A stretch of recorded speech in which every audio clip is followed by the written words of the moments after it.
Shalom, selamat pagi Bapak Ibu, Saudara yang terkasih di dalam Tuhan Yesus Kristus. Kita bertemu kembali dalam program Gemar Jumat 29 September 2023. Berkat firman Tuhan pagi ini terambil dari Markus 8 ayat 31 sampai pasal 9 ayat 1. Demikian firman Tuhan. Pemberitahuan pertama tentang penderitaan Yesus dan syarat-syarat mengikut Dia.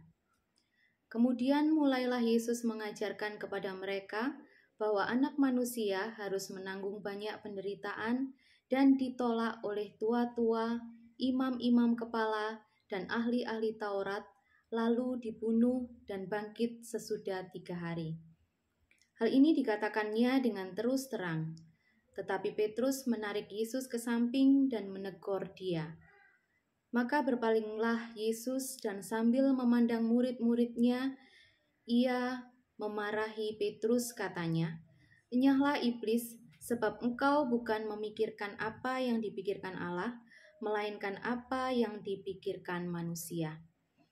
Lalu Yesus memanggil orang banyak dan murid-muridnya dan berkata kepada mereka, "Setiap orang yang mau mengikut aku, ia harus menyangkal dirinya, memikul salibnya dan mengikut aku. Karena siapa yang mau menyelamatkan nyawanya, ia akan kehilangan nyawanya. Tetapi barang siapa kehilangan nyawanya karena aku dan karena Injil, ia akan menyelamatkannya. Apa gunanya seorang memperoleh seluruh dunia, tetapi ia kehilangan nyawanya? Karena apakah yang dapat diberikannya sebagai ganti nyawanya? Sebab barang siapa malu karena aku dan karena perkataanku di tengah-tengah angkatan yang tidak setia dan berdosa ini, Anak Manusia pun akan malu karena orang itu apabila ia datang kelak dalam kemuliaan Bapanya diiringi malaikat-malaikat kudus.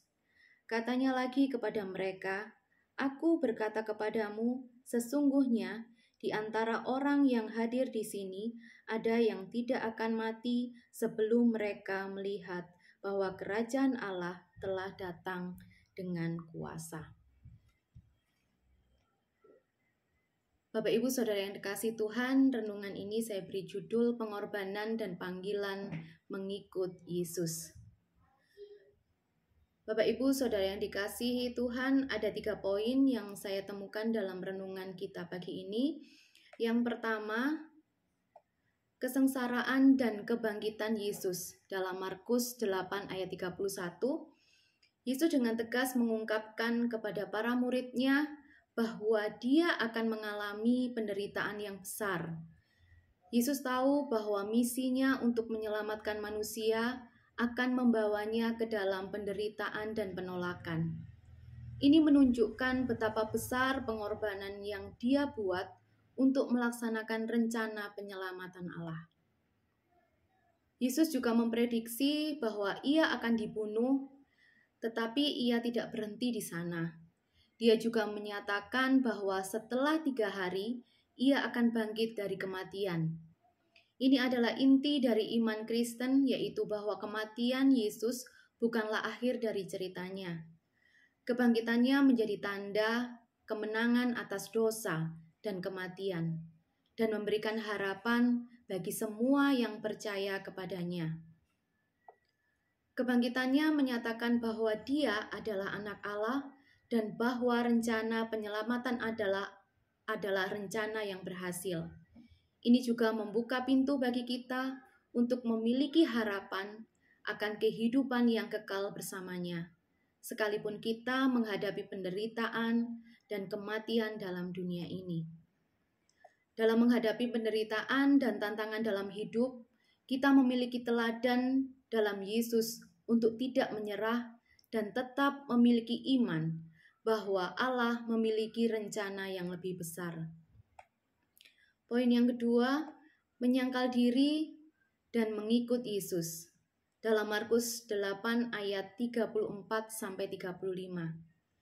Yesus mengajarkan pentingnya menyangkal diri, memikul salib dan mengikutinya.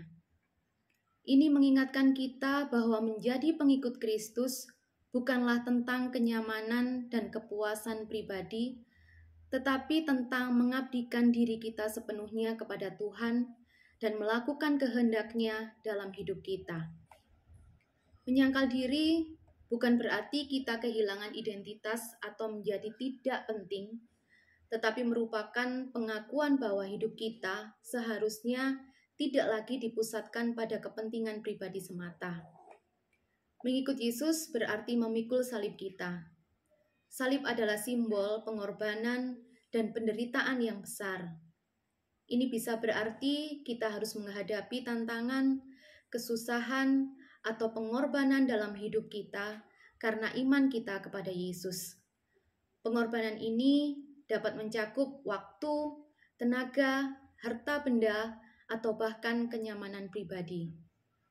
Mengikut Yesus adalah panggilan yang mengikuti teladannya dalam setiap aspek kehidupan kita. Mengikut Yesus bukan hanya tentang kata-kata, tetapi juga tentang tindakan yang mencerminkan karakternya. Dalam Markus 8 ayat 35 menyatakan, sebab barang siapa mau menyelamatkan nyawanya, ia akan kehilangan nyawanya. Ini mengingatkan kita bahwa ketika kita hidup hanya untuk memenuhi keinginan pribadi kita seharusnya kehilangan makna sejati dari kehidupan. Hidup yang hanya berfokus pada diri sendiri tidak akan membawa kebahagiaan yang sejati.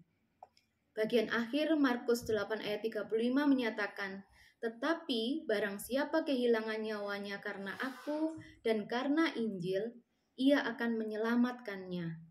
Ini mengingatkan kita bahwa mengikut Yesus dan mengorbankan diri kita untuk Dia adalah investasi besar yang bisa kita lakukan, karena itu membawa harapan kehidupan yang kekal. Poin yang ketiga, kehilangan nyawa untuk menyelamatkannya dalam Markus 8 ayat 36. Markus 8 ayat 36 ini menyatakan, sebab apakah gunanya seorang memperoleh seluruh dunia jika ia kehilangan nyawanya? Pernyataan ini mau menyampaikan bahwa pengorbanan diri untuk memperoleh hal-hal duniawi seperti kekayaan atau kesenangan semata-mata adalah sia-sia jika akhirnya kita kehilangan makna sejati dari kehidupan kita, yaitu relasi dengan Allah dan tujuannya. Ayat ini mengajarkan kita bagaimana perbandingan antara kekayaan dan kekuatan duniawi dengan kekayaan dan kekuatan rohani. Kekuatan duniawi seringkali mencari hal-hal sementara yang dapat dilihat dengan mata.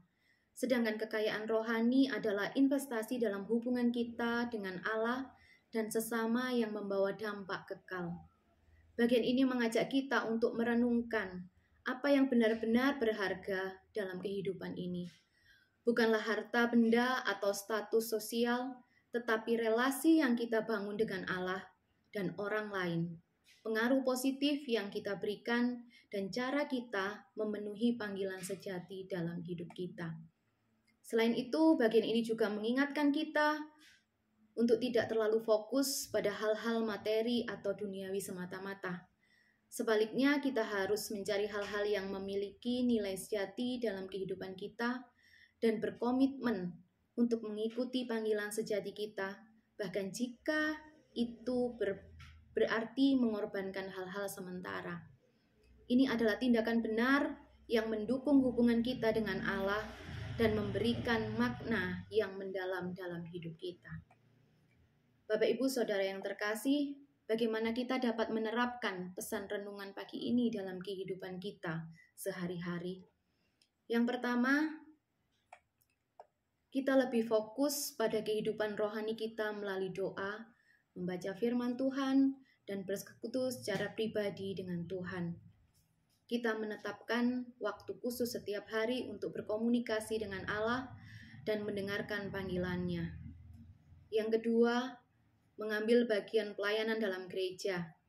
Pelayanan itu seringkali memerlukan pengorbanan waktu dan energi, tetapi memberikan kesempatan kita untuk menyaksikan kerajaan Allah dalam tindakan nyata.